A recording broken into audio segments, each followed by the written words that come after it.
All right, now this is where it gets practical in some respects because you use memory all the time.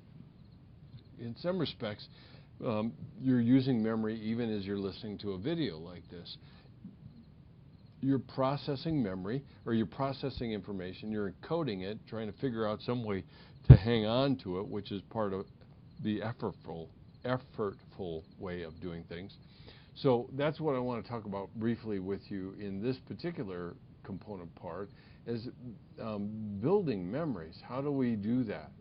A lot of times we simply assume that the way to build memories is simply by rehearsal.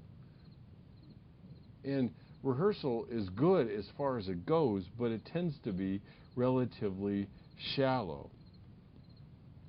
Now there's information that we process relatively automatically, and I mentioned earlier about implicit memories, and a lot of our implicit memory has what you might refer to as procedural memory.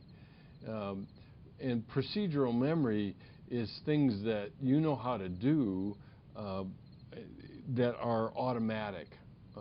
Riding a bike, for example, tying your shoes are two good examples of procedural memory. You don't have to tell yourself what shoestrings to put over which in order to remember how to do things. That's all part of what we refer to as procedural memory. They come with little or no effort. We process this well-learned information and an enormous amount of incidental information, such as space and time. These are all component pieces of this kind of memory. We know when something happened in a day because of the sequencing of our memory. Where it happens in space, we might remember, for example, when you're reading your texts, there may be places on the page that you look for that are part of this kind of memory that we're talking about. Another one is space, time, and then frequency. At some point in time, you may say to yourself, wait a minute, I've seen that person 3 or 4 times today. Well, that's a good example of frequency in terms of implicit memory, procedural memory, and processing memories all together. So we build memories very automatically in a lot of ways that we're not even all that aware of. And some of it is so automatic that, like riding a bike and tying your shoes, that you don't even have to think about it much anymore, literally. Now, the other component, and I already mentioned a little bit to you, is the idea of sensory memory. And this is really the entry point into processing information in order to retain it. Now, there are two specific areas of memory that I want to mention to you. First, iconic memory. Iconic memory has to do with visual memory, and it tends to be fairly fleeting. It lasts only a few tenths of a second. So few tenths of a second. And some of that, if you think about how long an image stays on our retina, the way that we keep things refreshed is because our eyes are constantly moving. Remember I mentioned about saccadic movement of the eye. Some of this is a compensation for the fact that iconic memory does not last very long. The other part to factor in is the speed of light. And it happens at such a rapid rate that we have to keep refreshing the image on our retina in order to process that. And iconic memory is one of those momentary sensory memories of visual stimuli.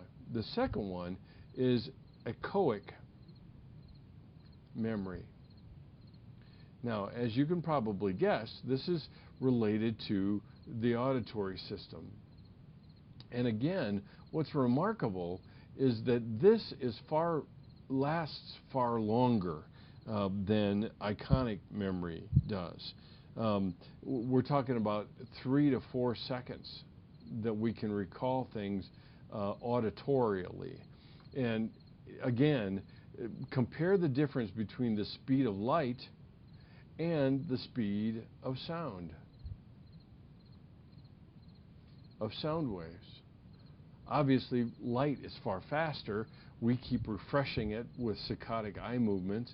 Speed of sound is slower, relatively speaking, and therefore we can load up this memory with information that is coming in over this 3 to 4 second period of time and process it because of our echoic memory. And that's a good example of a sensory memory itself.